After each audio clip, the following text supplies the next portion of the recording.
दोस्तों, good morning. Welcome back to civil Gyan. आप सभी का सिविल ज्ञान में स्वागत करते हैं। जैसा कि आप सभी जानते हैं कि 2023 का जो डीडीए का फॉर्म है अब भरना स्टार्ट हो चुका है। आज आपके 4 जून है, तो कल से ही आपका स्टार्ट हो चुका था। पर ऑनलाइन आवेदन शुरू करने से पहले कुछ भी बहुत ही महत्वपूर्ण निर्देश हैं जो कि आपके फ़ोटो सिग्नेचर को लेकर के हैं। जैसे पिछली बार 2022 में आप लोगों से गलतियाँ, हमसे खुद गलतियाँ हो गई थी, तो जिसकी वजह से जो है बहुत सारा नुकसान हुआ था। मेरा तो 2000 रुपये का नुकसान हुआ था। मैंने दोबारा फॉर्म फिलअप किया था। उसके बाद फिर मैंने वीडियो अपलोड करना शुरू की थी आप लोगों के लिए कि भाई आप लोग गलती मत करिएगा। पर आप लोग इस वीडियो को देखते ही स्किप मत कर दीजिएगा, सारी बातें ध्यान से। ये जो आपका 10 से 15 मिनट 20 मिनट है, अगर आप इसको अगर दे दोगे इस वीडियो पर, तो आपका बहुत सारा टाइम बच जाएगा और आपके आगामी आने वाले फ्यूचर में कोई दिक्कत नहीं होने वाली है। तो इस वीडियो को ज़रूर पूरा देखिएगा। इस वीडियो के माध्यम से आपको हम सारी बातें बताएंगे कि क्या आपके लिए ज़रूरी है, आपका ये EWS क्या होता है, कैसे आपको फॉर्म भरना है, क्या क्या चीज़ें होगी।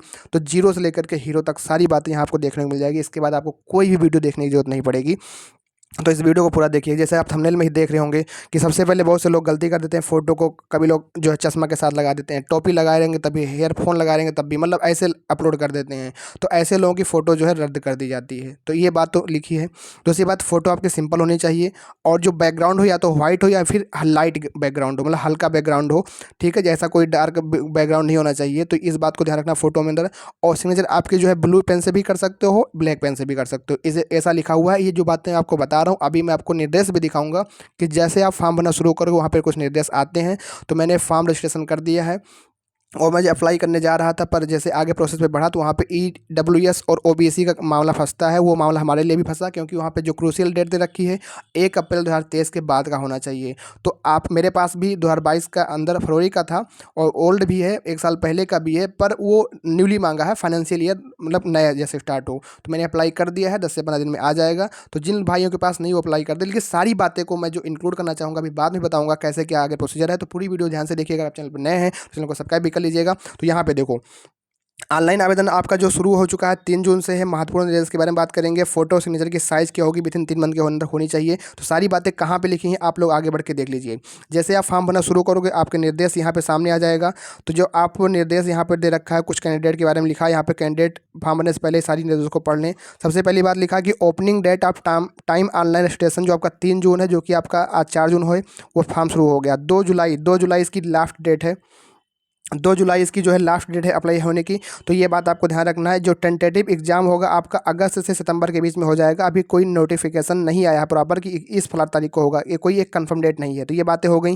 फिर आगे यहाँ पे कुछ बातें लिखी हैं जो कह रहा है कि रीड द केयरफुली, और उसके बाद एग्री करके आपको फॉर्म भरना स्टार्ट करना होगा। तो जब आप फॉर्म भरने जाओगे तो वहाँ पे ये जो इंस्ट्रक्शन है वहाँ पे आया है, तो मैंने उसको डाउनलोड करके आपको सामने लेकर आया हूँ। वहाँ पे लिखा हुआ है कि आपके पास एक वैलिड मोबाइल नंबर होना चाहिए, ईमेल आईडी के साथ साथ में scanned copy of the recent passport size colour photograph, मतलब आपके पास पासपोर्ट साइज कलर फोटोग्राफ हो, not older than 3 month date of application of notification.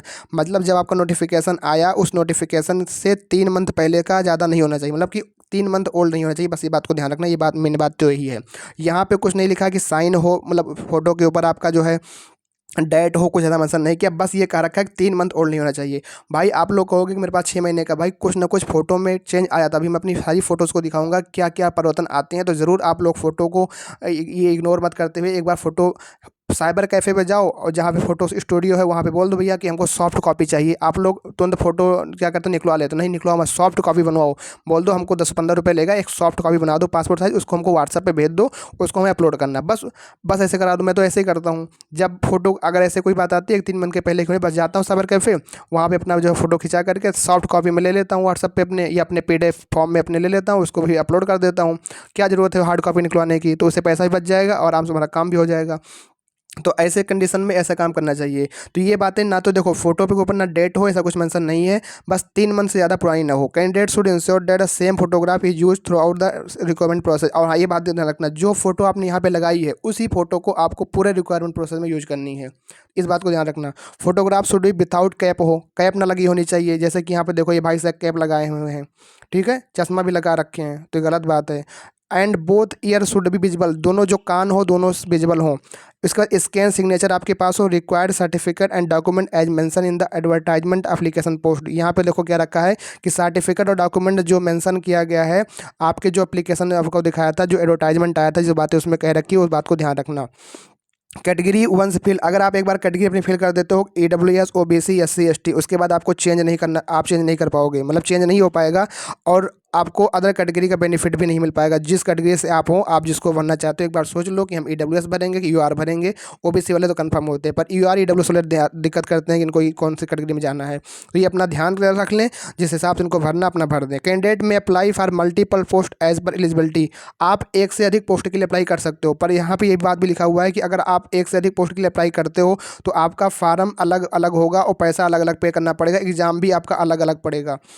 अगर आपका एग्ज़ाम अलग अलग पड़ेगा तो इस बात को भी ध्यान रखना कि एग्ज़ाम डेट अलग अलग होने के साथ साथ हो सकता है मैच कर जाए या कुछ दिक्कत हो, तो ऐसा DDA नहीं गारंटी लेगा। इस बात को अपने ऊपर जिम्मेदारी लेकर फॉर्म भरना, इस बात को DDA कह रखा है।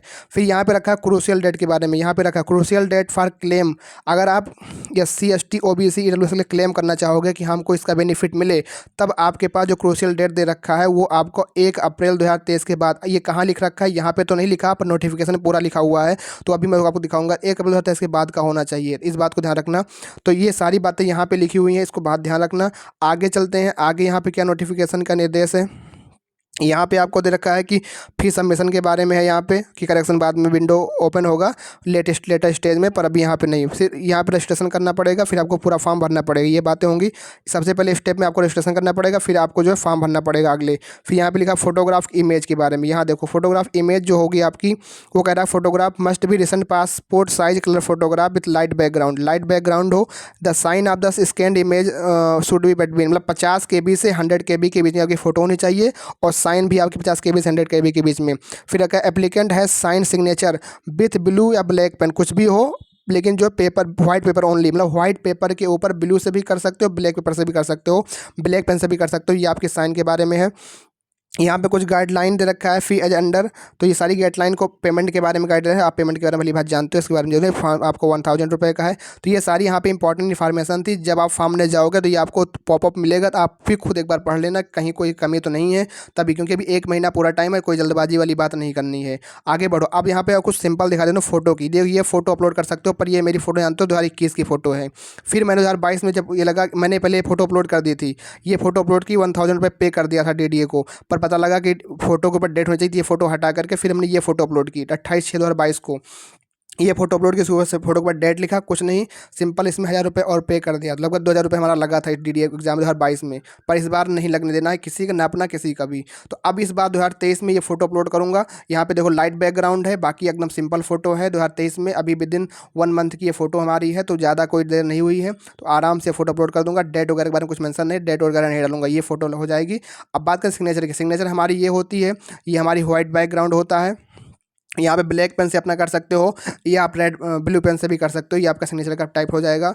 फिर आगे बढ़ते हैं, ये देखो फिर आते हैं OBS सर्टिफिकेट, जो ये आपकी OBC या EWS सर्टिफिकेट के अगर बारे में बात करते हैं, तो ये आपके बारे में जो बात कह रखा है यहाँ पे पहले देख लेते हैं। जब आप फॉर्म भरना शुरू करोगे तो वहाँ पर जब आप रजिस्ट्रेशन कर दोगे, रजिस्ट्रेशन के बाद जब आपका कहेगा रिजर्वेशन कैटेगरी आपकी कौन सी है, आप OBC जैसे लगाओगे, नॉन क्रीमी लेयर जैसे आप लगाओगे, तो वहाँ पर सर्टिफिकेट नंबर मांगेगा और डेट ऑफ इशू मांगेगा। ये डेट ऑफ इशू आप 1 अप्रैल 2022 के बाद का, 2023 के बाद का होना चाहिए। या आप कोई भरो ले लेगा नो डाउट, पर जो है आपको बाद में फ्यूचर में दिक्कत होगी, तो लिहाजा आप लोग अभी तक अगर नहीं भरे हो तो आप लोग अप्लाई कर दीजिए OBC सर्टिफिकेट या EWS के लिए, बन के 15 दिन के अंदर आ जाएगा। आप लोग वहाँ पे इस फॉर्म को भरना शुरू करिएगा। आगे देखिए यहाँ पे जो बातें उसने नोटिफिकेशन में दे रखी है, मैं सबको लेकर यहाँ पे आया हूँ।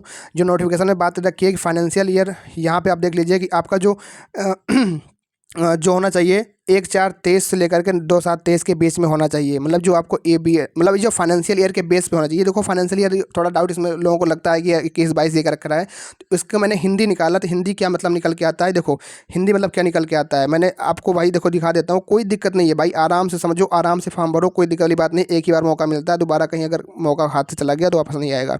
इस अधिसूचना के खिलाफ आवेदन करने वाले OBC उम्मीदवारों को वित्तीय वर्ष 2022 से 2021-22 और 2022-21 के लिए आय के आधार पर OBC गैर मलाईदार पर, मतलब नॉन क्रीमी लेयर प्रमाण पत्र प्रस्तुत करना होगा, और जो प्रमाण पत्र केवल निर्दिष्ट रूप से 1/4/23 से 2/7/23 के बीच में जारी करना चाहिए। मतलब कि जैसे कि होता क्या है, ये आपके फाइनेंशियल ईयर के बेस पे होता है, तो फाइनेंशियल ईयर 1 अप्रैल 2022 के बाद का होना चाहिए। ये जो आपको फाइनेंशियल ईयर दे रखा है वो भी 2023 में होना चाहिए, ना कि इस फाइनेंशियल ईयर में।